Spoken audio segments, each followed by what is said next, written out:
graça e a paz do Senhor Jesus esteja com todos, esteja com aqueles também que acompanham pela internet, e que a palavra de Deus fale ao seu coração.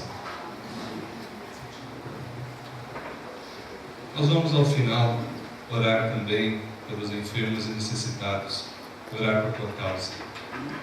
Nós queremos antes ministrar essa palavra de Deus ao seu coração, uma palavra especial que Deus preparou para a tua vida neste dia, que Deus quer que você ouça, aprenda, entenda e viva. Vamos orar mais uma vez a Deus, e ore aí você e Deus. Peça, Espírito Santo do Senhor, ensina a tua vontade revelada nas Escrituras, que o texto que vai ser lido, que eu compreenda e que o Senhor me dê capacidade para viver. Vamos orar.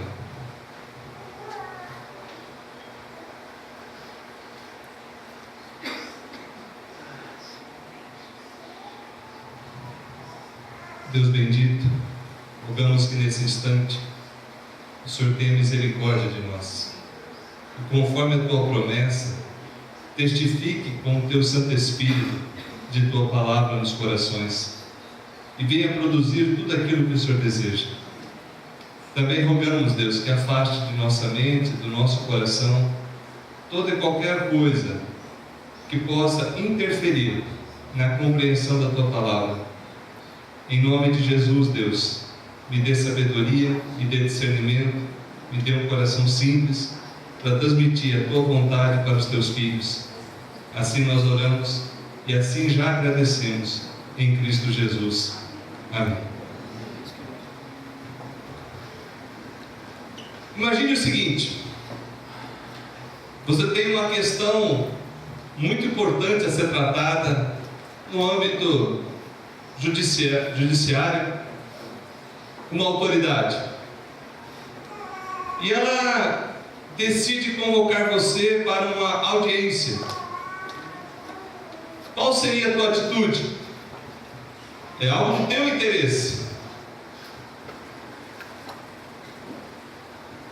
Alguns já ficam pensando, mas pastor, é lógico que eu iria, e com certeza você chegaria atrasado. Não, pastor, eu chegaria até meia hora antes, me interessa. Certo.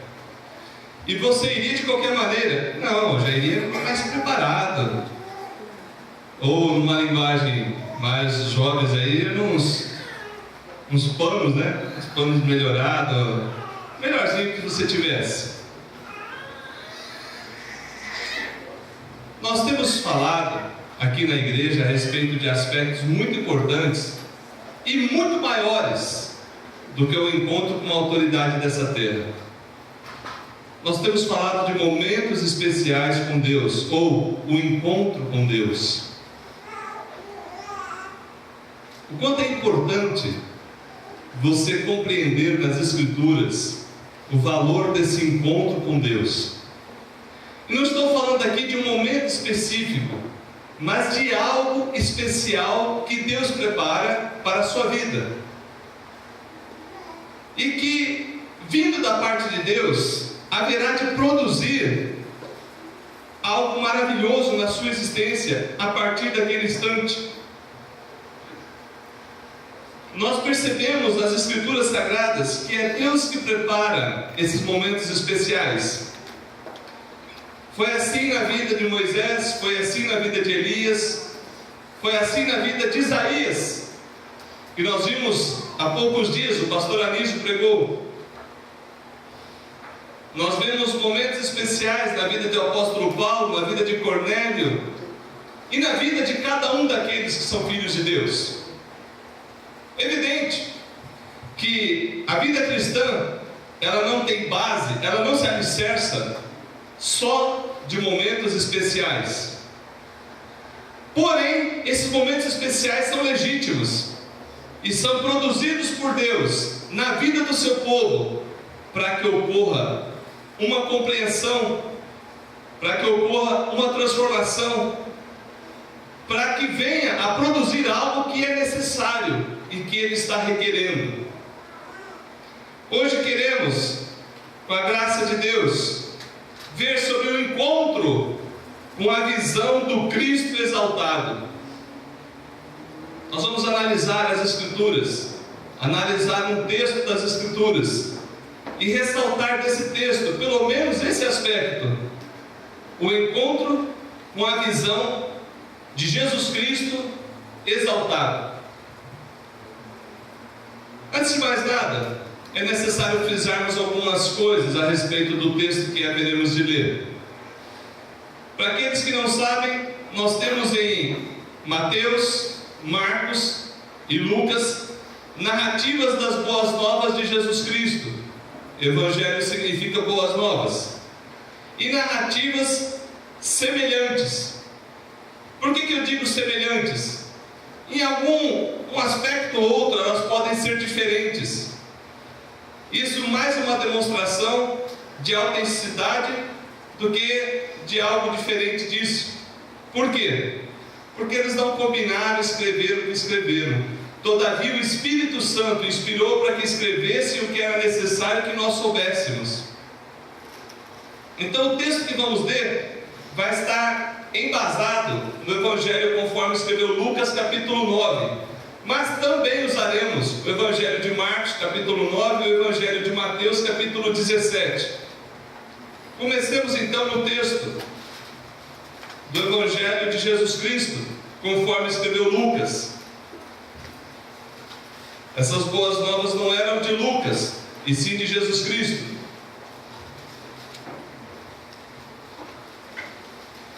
Capítulo de número 9. A partir do versículo 28 até o 36. Lucas 9, de 28 a 36.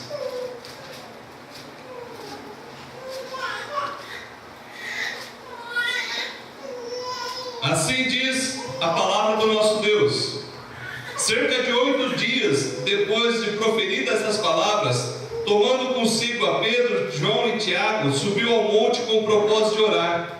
E aconteceu que, enquanto ele orava, a aparência de seu rosto se transfigurou, e suas vestes resplandeceram de brancura. Eis que 2 varões falavam com ele, Moisés e Elias, os quais apareceram em glória e falavam de sua partida, que ele estava para cumprir em Jerusalém. Pedro e seus companheiros achavam-se premidos de sono, mas conservando-se acordados, viram a sua glória e os 2 varões que com ele estavam. Ao se retirarem estes de Jesus, disse-lhe Pedro: Mestre, bom é estarmos aqui. Então façamos 3 tendas, uma será tua, outra de Moisés e outra de Elias. Não sabendo, porém, o que dizia. Enquanto assim falava, veio uma nuvem e os envolveu, e encheram-se de medo, e encheram-se de medo ao entrarem na nuvem. E dela veio uma voz dizendo: Este é meu filho amado, o meu eleito, a ele ouvi. Depois daquela voz, achou-se Jesus sozinho. Eles calaram-se naqueles dias, a ninguém contaram coisa alguma do que tinham visto. Amém. Meus queridos, essa passagem ela apresenta algumas dificuldades, mas que não são intransponíveis. E antes que surja na tua dúvida, na tua cabeça, essas dúvidas, vamos tentar resolvê-las rapidamente. Primeiro, no Evangelho de Mateus e no Evangelho de Marcos fala em 6 dias, e no Evangelho de Lucas fala em 8 dias. Não há contradição, tudo depende de onde você começa a contar os dias. Possivelmente Lucas contou a partir do momento da confissão de Pedro, enquanto os outros contaram de um momento distante. E quando fala acerca de 6 dias, não coloca exatidão nessa data. Então esse problema é facilmente resolvido. Outro problema que a gente tem que analisar é por que o Senhor escolheu Pedro, Tiago e João. E já vou te ensinar um princípio bíblico de interpretação das Escrituras que ajuda demais. Aonde a Bíblia se cala, eu me calo. Bom, a Bíblia não diz por que Deus escolheu Pedro, Tiago e João. Existem sim conjecturas que podemos fazer. De que eram os discípulos mais próximos? Pode ser. De que eram pessoas do círculo dos 12, Deus havia escolhido pelo menos esses 3 para que estivessem mais perto dele? Sim, pode ser. Podemos falar aqui várias possibilidades, mas nenhuma é narrada nas Escrituras. Deus simplesmente dos seus 12 escolheu Pedro, Tiago e João para que estivessem com ele. Existe uma outra possibilidade muito interessante de analisarmos. É que em determinados momentos o Senhor Jesus Cristo quis que houvesse testemunho daquele fato ocorrido. E pela tradição judaica, um testemunho, para que fosse fidedigno, deveria ser dado pelo depoimento de 2 ou 3 testemunhas, nunca só de uma. Então, de alguma forma, Deus escolheu Pedro, Tiago e João para um encontro especial. Repito, Deus havia escolhido, preparado aquele momento, para que Pedro, Tiago e João tivessem uma situação singular na sua vida, um encontro com o Cristo exaltado. Mas vejamos, lá no Evangelho de Lucas, cerca de 8 dias de proferidas estas palavras, tomando consigo a Pedro, Tiago e João, subiu ao monte com o propósito de orar. E aconteceu que enquanto ele orava, é interessante que a narrativa do Evangelho, conforme escreveu Lucas, destaca o aspecto da oração. O Senhor chamou os 3 discípulos para estarem com ele no momento de oração. Queridos, o encontro com o Cristo glorificado, com o Cristo exaltado, o encontro pessoal com Deus, geralmente acontece nos momentos especiais. E esses momentos especiais, na grande maioria da Bíblia, está envolvida a oração. Nós percebemos aqui que Jesus chamou-os para o monte. Qual que era esse monte? Alguns dizem que era o Monte Horebe, outros dizem que era o Monte Tabor. Outros comentaristas falam que nenhum nem outro, era o Monte Germuque. Não importa qual local, mas importa sim de que era um momento singular de Jesus com eles. Um momento singular de Jesus com os seus escolhidos, aonde Ele os chamou para estarem em comunhão, em oração. O que mais podemos ver aqui? Enquanto orava, ou seja, durante o período de oração, começou a acontecer coisas, começou a acontecer fatos inusitados, momento que não havia acontecido antes. A aparência do seu rosto se transfigurou e as suas vestes resplandeceram de brancura. No Evangelho, conforme escreveu Mateus, diz o seguinte: e foi transfigurado diante deles, o seu rosto resplandecia como o sol, e as suas vestes tornaram-se brancas como a luz. No Evangelho, conforme escreveu Marcos, diz o seguinte: foi transfigurado diante deles, as suas vestes tornaram-se resplandecentes e sobremodo brancas, como nenhum lavadeiro na terra as poderia alvejar. Ocorreu uma coisa fantástica, maravilhosa. O Cristo que havia se humilhado, que deixou a sua glória e habitou em nosso meio, naquele instante, por uma obra do Pai, por uma obra bendita de manifestação, decidiu revelar um pouco da sua glória a Pedro, Tiago e João. E o seu rosto transfigurou. Alguns dizem que aqui foi uma metamorfose, só que não no sentido pleno, mas no sentido de que a aparência dele terrena começou a ter uma aparência glorificada, exaltada. E as suas vestes, que possivelmente estavam sujas por causa das caminhadas, das pregações, estrada de terras que ele corria, ficaram brancas, mas tão branca, diz Marcos, que nenhuma pessoa conseguiria lavar daquele jeito. Que visão maravilhosa! Que visão maravilhosa! Segundo um dos comentaristas bíblicos, ele disse aqui que o Pai resolveu envolver aquele momento de glória, que era um momento especial.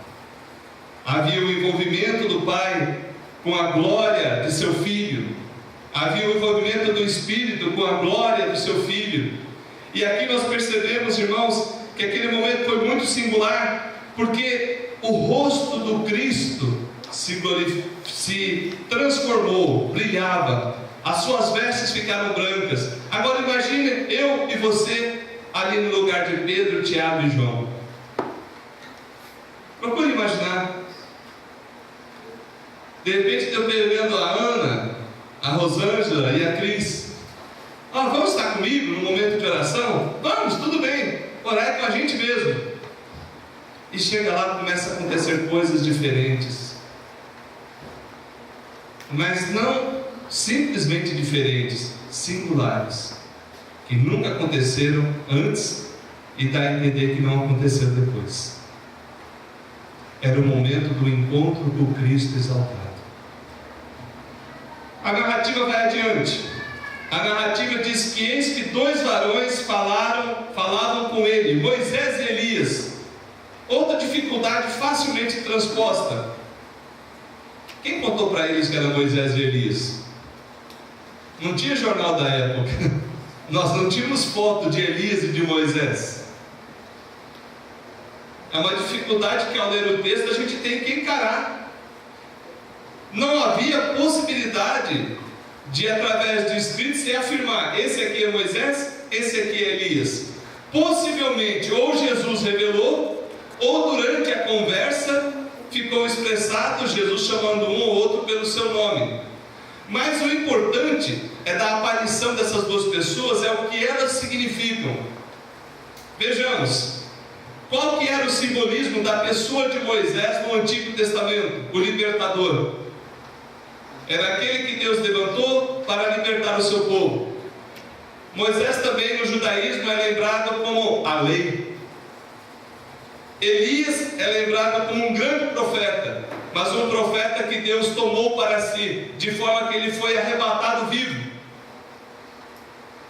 Esses 2 tipificam a lei e os profetas, o Antigo Testamento. E tanto na época de Moisés como na época de Elias, a lei e os profetas apontavam que viria o libertador, que viria o Santo dos Santos, que viria Jesus Cristo, o Messias esperado. Logo eu entendo que essa revelação de Moisés e Elias nessa passagem é para comunicar uma coisa, de que ali estava se cumprindo a palavra de Deus, a lei e os profetas, apontando e juntos ao Senhor Jesus Cristo. Aqui não se trata de reencarnação, não se trata de um fantasma, mas se trata de uma visão dada sobrenaturalmente pelo poder do Espírito, de forma que eles viram que ali estavam Moisés e Elias. E Moisés e Elias conversavam a respeito da sua morte.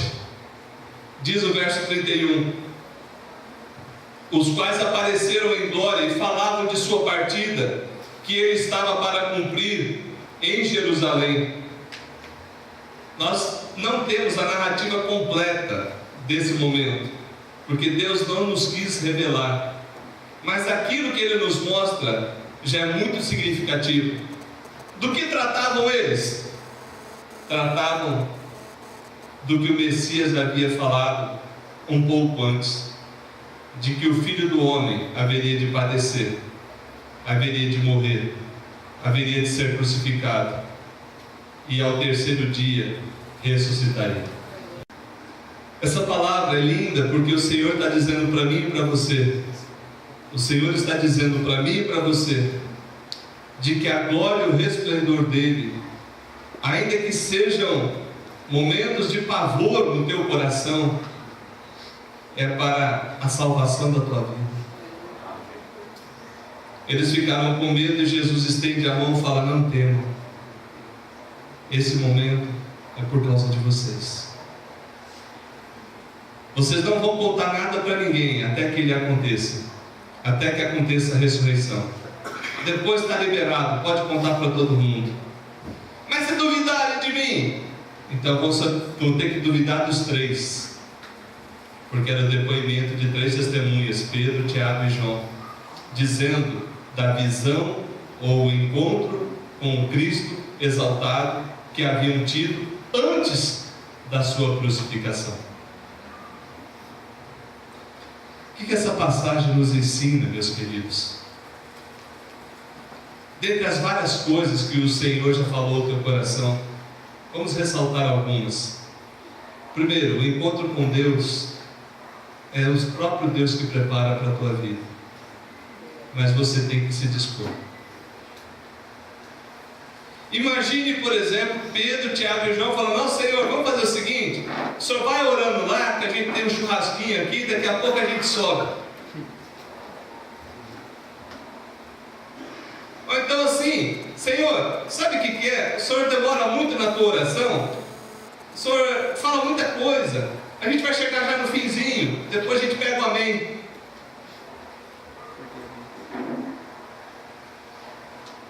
É interessante que quando o Senhor Jesus Cristo chama Pedro, Tiago e João, possivelmente o texto não diz, ele se dispõe. O que? Está com Jesus em oração? Agora, largo tudo e vou correndo. Esse texto nos ensina que para ter esse encontro com o Senhor glorificado é necessário disposição.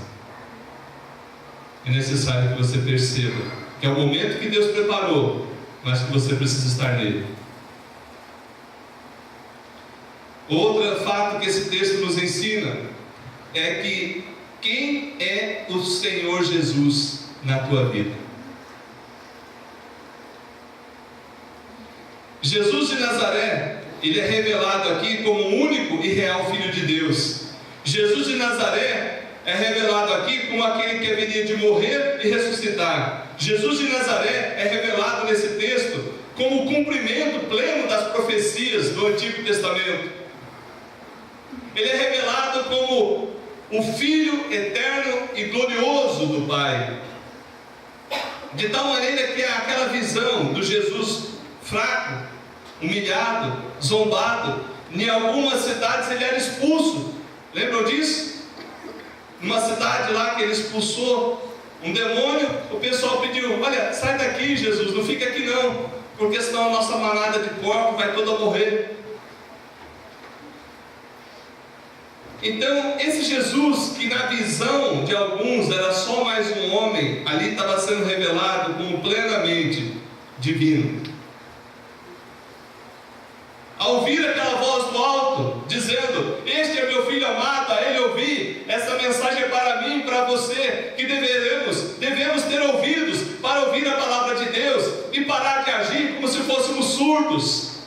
Só ouço o que me interessa. Queridos, aquele momento era um momento glorioso, era um momento de transformação, mas era um momento também que tinha que impactar Pedro, Tiago e João com a palavra: a ele ouvi. Eu acho estranho nas Escrituras quando é usada aquela expressão: quem tem ouvidos, ouça. Ora, geralmente o ouvido é para ouvir, mas ela denota uma coisa: que nem todo mundo tem ouvidos para ouvir. Alguns têm só para fazer enfeite, só para fazer a divisão da cabeça. Por quê? Escutam, mas não escutam.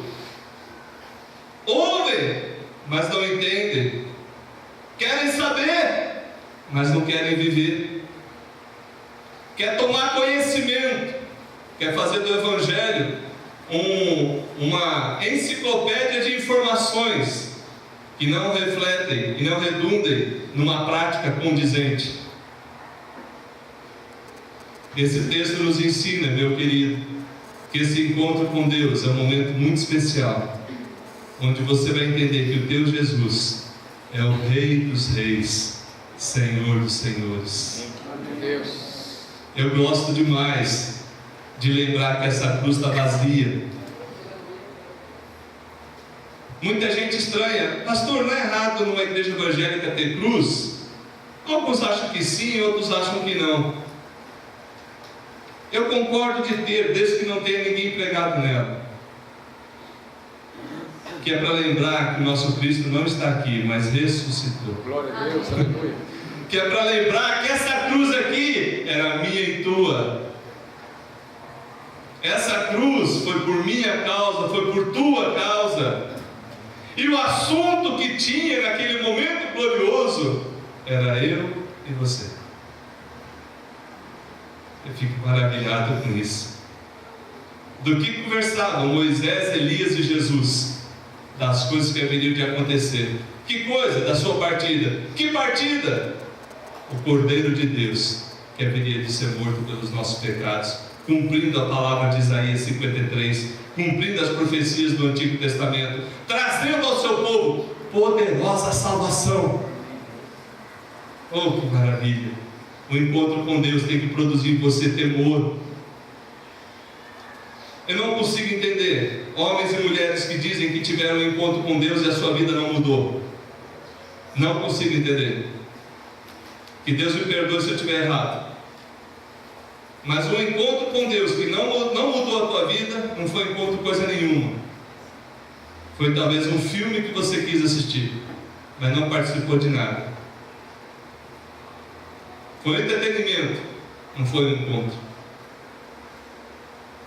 Porque todos aqueles nas Escrituras Sagradas que tiveram um encontro com Deus, o seu coração foi gerado temor, foi gerado respeito, foi gerado reverência, foi gerado uma sensação completa de que Ele é Deus e eu dependo dEle. Tem que produzir isso.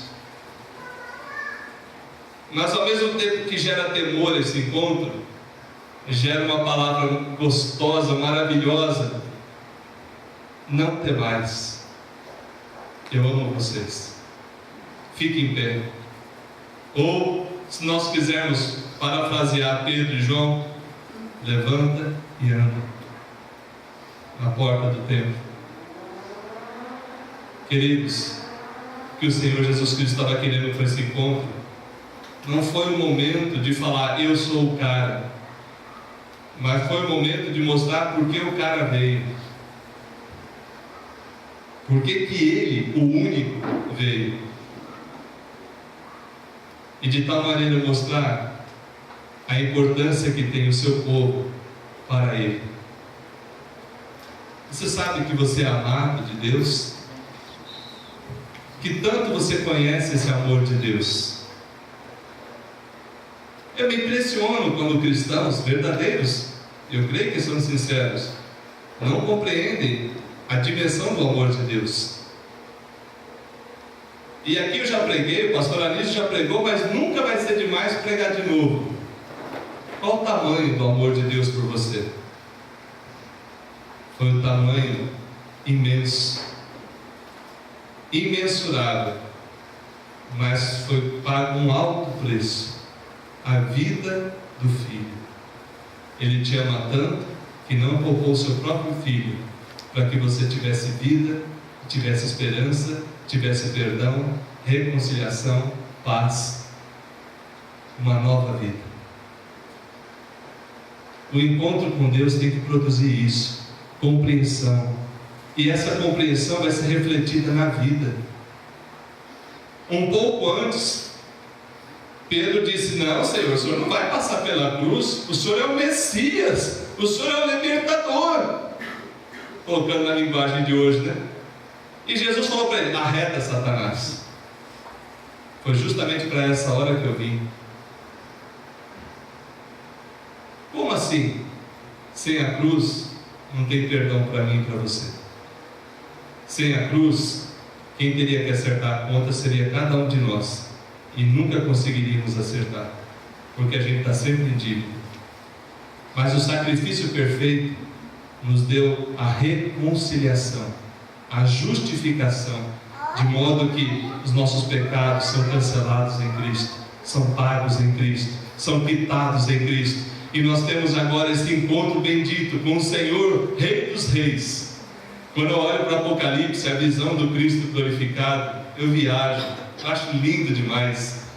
E os seus olhos são como fogo, os seus pés como bronze polido, e ele é um cavaleiro que sai para vencer e vencendo. Gente, é demais, é tremendo você conhecer a palavra que revela quem é esse Jesus. Eu não tenho a visão de um Cristo mirradinho, fraquinho. Tanto é que alguns estranham, mas eu não gosto de assistir filmes sobre a crucificação de Jesus. Minha esposa sabe, eu não gosto. Sabe por quê? Porque todo filme é uma encenação, é um faz de conta. E é um faz de conta que tenta mostrar crueldade, mas não a realidade. Eu até assistiria um filme, se na hora que fosse para a cruz, trocasse o rosto e colocasse o teu. Aí eu concordo. E que se desse para você sentir umas lapadas, só para você entender o porquê que ele estava lá. Porque aquela cruz era minha e tua. E ele foi lá por amor a nós. Só que o drama da cruz, meu querido, não foi prego, não foi chicotada. Essa semana eu estava ensinando isso. O drama na cruz não foi a crucificação, não foi o ultraje, não foi a humilhação, mas foi o momento em que ele carregou sobre si o pecado de todos nós. E nós o reputávamos por ferido, afligido de Deus, desprezado, é o que diz Isaías. O drama da cruz não foi o sofrimento, foi sobre ele cair o pecado de nós todos, do mundo inteiro, do seu povo. Esse foi o grande sofrimento. Alguém santo carregar a iniquidade, alguém perfeito acertar a conta dos imperfeitos. A visão do Cristo, o encontro com Cristo tem que produzir em você mudança. O que você vai fazer com esse encontro que você teve hoje com a palavra de Deus? Pastor, vou para o monte orar. Não entendeu nada, vou começar de novo. Vou começar tudo de novo. Não precisa ir não, irmão. O encontro já foi aqui dentro. Se você quiser ir por ser num lugar mais tranquilo para o seu orar, fica tranquilo, não me importa. Agora, não é só no monte que você vai ter um encontro com Deus. Você vai ter um encontro com Deus quando houver disposição, quando houver atitude, quando você ouvir a voz do Senhor, quando você obedecer essa voz do Senhor, quando você reconhecer que Ele é Deus, quando você reconhecer que Ele é o teu Salvador, é o teu Redentor, quando você parar para ouvir o que Ele diz e obedecer. Aí esse encontro vai ser tremendo na tua vida, de modo que vai ficar marcado entre antes e depois. Nós poderíamos narrar aqui várias experiências com Deus, mas eu não julgo muito sensato da minha parte isso. Mas homens e mulheres ao redor do mundo têm tido momentos especiais com Deus que impactam a sua vida e que marcam entre o antes e o depois. Só que todos esses encontros vão produzir, se forem verdadeiros, glória, honra e exaltação ao Senhor. Assim foi no passado, assim tem sido no presente e vai continuar sendo até a sua volta. Por fim, esse encontro é um momento especial teu com Deus. Nem sempre dá para ser do mesmo jeito com todo mundo. Talvez o encontro especial da Assir seja totalmente diferente do encontro especial da Selma. Talvez o momento especial da Lídia vai ser totalmente diferente do momento especial do Antônio. Mas para todos vão ser um momento especial que vai levar a Cristo, por Cristo e com Cristo. que vai levar temor e vida. E é isso que nós queremos orar nesse instante. Queremos orar por tua vida. Que essa palavra que foi lida seja clara no teu coração. E sendo clara no teu coração, que venha produzir temor, respeito, reverência, obediência. Que você escute essa voz a todo momento. Jesus, o Filho amado.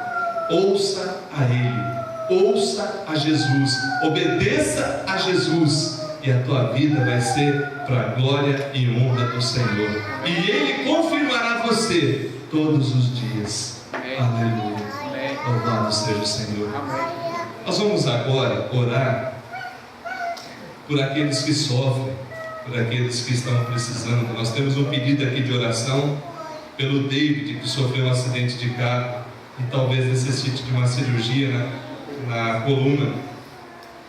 Também vamos estar orando pela tua vida, pelas questões da tua vida. Essa semana eu tive que explicar a respeito de oração. Já estou encerrando, me dá mais 5 minutinhos e eu encerro. E foi um momento singular que vieram me perguntar: e aí, a oração que funciona? Qual a fé? Eu falei: vamos encarar, vamos desistir não. E tive que explicar a oração que funciona, a fé verdadeira. Sabe qual oração que funciona? A oração embasada na palavra, onde eu peço e Deus é Deus para dar e é Deus para não dar, e sempre vai me dar o melhor, mesmo quando me fala não. Ah, pastor, isso não faz sentido. Vai ler a Bíblia. Se você ler a Bíblia, você vai ver que faz sentido. O apóstolo Paulo, espinho na carne, 3 vezes pediu a Deus que o tirasse, e o Senhor respondeu para ele: a minha graça te basta, pois o meu poder se aperfeiçoa na fraqueza. Ele orou, Deus ouviu, respondeu, não o que ele queria, mas o que ele precisava. E o que ele precisava, fartou a vida dele de graça e misericórdia para ele ser quem ele foi. A graça de Deus é melhor que tudo. Então a oração que funciona é a oração embasada na palavra, onde eu entrego para o meu Deus, o Senhor dos senhores, o Rei dos reis, a minha causa, e Ele haverá de fazer o melhor sim, e Ele sempre vai ouvir, e Ele sempre vai responder, e quando não for do jeito que eu quiser, Ele vai me dar a compreensão de que é melhor do que eu pedi. Ele vai me dar a compreensão de que Ele está comigo até o dia que talvez aquilo que eu pedi seja alcançado. Mas enquanto não for alcançado, a resposta já veio. Ele me dá forças para continuar a caminhada. Talvez a tua vida esteja precisando de um encontro com Deus.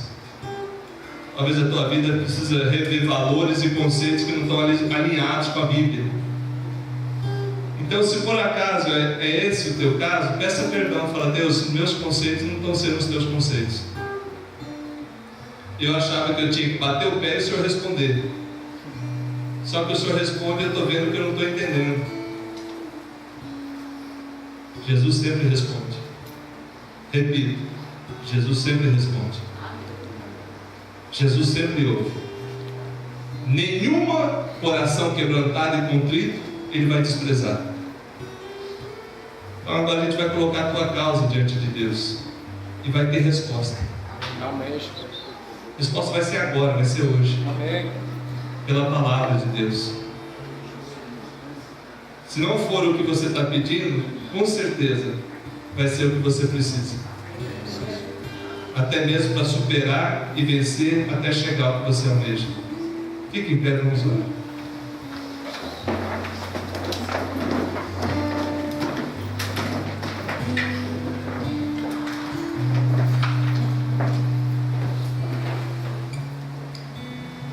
Meu Deus,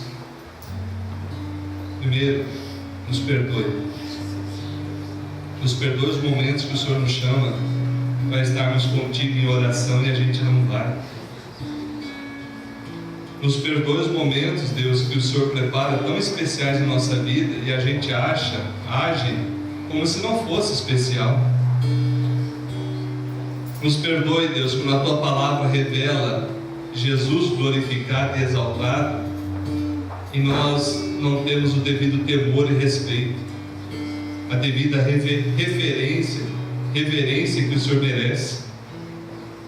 Nos perdoe, Deus, te amarmos pouco, o Senhor que tanto nos ama. Nos perdoe, Deus, quando estamos mais preocupados com a nossa casa e a nossa vida do que contigo. Quando nossos pedidos são um derramar de lamúrias e reclamações, e esquecemos de tudo aquilo que o Senhor já tem feito. Oh Senhor, tem misericórdia. Perdoa-nos, Pai. Em nome de Jesus, perdoa. Estamos reconhecendo que somos limitados e frágeis e que muitas vezes os nossos pensamentos, os nossos caminhos não são os teus caminhos, porque os teus pensamentos e os teus propósitos são mais altos do que o nosso. Aleluia, glória a Deus. Agora, meu Deus, olha para essa vida que vem clamando por um encontro contigo, um encontro forte e verdadeiro. E a Tua palavra revela esse encontro forte e verdadeiro. Oh Pai, visita essa vida em nome do Senhor Jesus Cristo. Visita, traz algo especial, Pai. Traz a paz de Cristo, traz a revelação do Cristo exaltado, traz o entendimento do poder e da gloriosa salvação que o Senhor fez por eles. Oh Deus, visita essa vida, Deus, e manifesta amor, graça e misericórdia. Livra da incredulidade, livra do coração indiferente, livra, Senhor, da frieza de espírito, livra, Senhor, da crítica, do espírito que só vem para censurar. Oh Pai, em nome de Jesus, seja repreendido toda ação maligna e que traga sobre teus filhos e filhas o derramar sublime, maravilhoso do teu Espírito. Olha, meu Deus, para aqueles que estão enfermos. Olha para aqueles que estão enfermos do corpo e da alma, que o Senhor venha tratar. Venha dar condições, Pai, de vencer no nome de Jesus. Olha para essa pessoa, o David, que sofreu um acidente. Meu Deus, nós não sabemos o que ocorreu, mas rogamos que o Senhor seja favorável a essa vida, preservando-a em nome de Cristo Jesus. Também aqueles que estão enfermos da alma, que sofrem angústias por dentro, temores, depressão, coisas que abalam a sua compreensão da vida. Meu Deus, traga uma intervenção agora, em nome de Jesus. Oramos também pelos nossos irmãos e amigos que não puderam vir. Oramos por aqueles que não quiseram vir. Oramos, Deus, por aqueles que estão afastados. Oramos por aqueles que nos assistem, que precisam também dessa mesma bênção. Em nome de Jesus, venha, Senhor, e manifesta a Tua presença, manifesta a Tua glória. E agora, amados irmãos, que a graça de nosso Senhor e Salvador Jesus Cristo, o amor de Deus, nosso Pai, o consolo, o conforto e a presença do Espírito Santo esteja com todo o povo de Deus, hoje e sempre. Amém. Amém. Descendamos.